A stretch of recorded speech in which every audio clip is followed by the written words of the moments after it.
يا السلام الله. عليكم ورحمة الله سيدنا الفاضل العزيز المحترم. عليكم السلام، حياكم الله سيد عدنان. صلي على محمد وآل محمد. أحسنت، اللهم صل على محمد وآل محمد كما سيد صليت وباركت وترحمت وتحننت على إبراهيم وآل إبراهيم إنك حميد مجيد. اللهم صل على محمد وآل محمد. حياك الله سيد عدنان. أنا موالي من مصر وصديق معك على الصفحة. أحببت أن أسلم عليكم. أنا أحب شعب العراق. اللهم صل على محمد. أهلا ومرحبا سيدنا الفاضل بك تعال. وبمصر الحبيبة. حياك الله سيد عدنان. عندنا واحد وهابي في المسجد، خلى الإمام يصلي وطعن الإمام، قتله. نعم. وهابي جعل الإمام بيصلي وطعن الإمام في المسجد فقتله. شفت إجرام الوهابية؟ لا حول ولا قوة إلا بالله العلي العظيم وإنا لله سيد وإنا عدنان إليه راجعون. يعني، بس الحمد لله الناس مسكوه، يعني مسكوا هذا الرجل. أولا هذا قتل مظلوما وهو في محراب صلاته ارفع صوت وهو شوية يا شيخ عدنان مستشعر. لأن صوتك بعيد. قتل مظلوما، الله أكبر.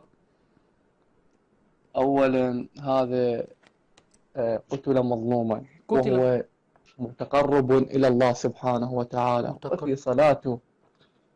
فهذا الرجل هنيئا له الله لأنه عندما قتل وهو ملتجئ إلى الله وهو الله أكبر. متقرب إلى الله الله أكبر. وهو نيته مع الله سبحانه واللي قتله وتعالى. دوت يا سيد عدنان زنديق.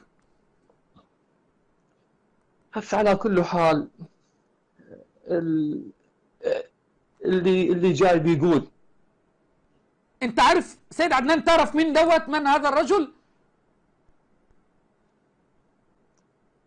ولا ما سمعت؟ المقتول.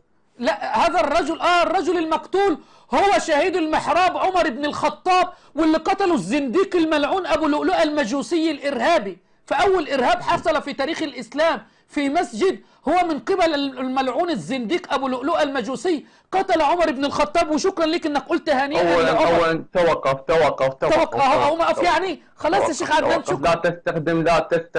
تستخدم المكر.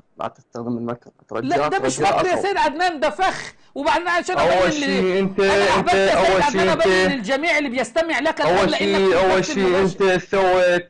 أنت سويت الآن استخدمت يجب ايه؟ عليك أن تذكر اسم كان عليك اللي بالبداية اللي ذكرت الاسم، فذكرت الاسم بالنهاية، وهذا نوع من أنواع المكر. لا، علشان انا ذكرت الاسم في النهايه عشان قلبك مليء بالحقد والكراهيه والبغض لاصحاب محمد صلى الله عليه وسلم. فحبيت اضرب لك مثال يا سيد عدنان، مثال واقعي، لان انت الان في بث مباشر يستمع اليك المئات. أفا سكر الخط. الله أكبر. عرفتم؟ هنيئا له، قتل مظلوما وكان متقربا إلى الله تبارك وتعالى، والذي قتله هذا إنسان فاسق. هنيئا له. أما قتله كيت وكيت وكيت. فطلع اما الموضوع طلع اللي قتل عمر بن الخطاب شهيد المحراب قتلوا سيدكم ابو لؤلؤ المجوسي. توقف توقف توقف. كنت عليك ان تبلغني باسم عمر الاول. قلوب مليئه بالحقد على صحابه رسول الله صلى الله عليه وسلم، قلوب مليئه بالكراهيه والبغض لاصحاب النبي صلى الله عليه وسلم. فمن اجل ذلك بنضرب لكم الامثله. هكذا يتم نصب الفخاخ لسادات ومعمم الاماميه الاثني عشريه.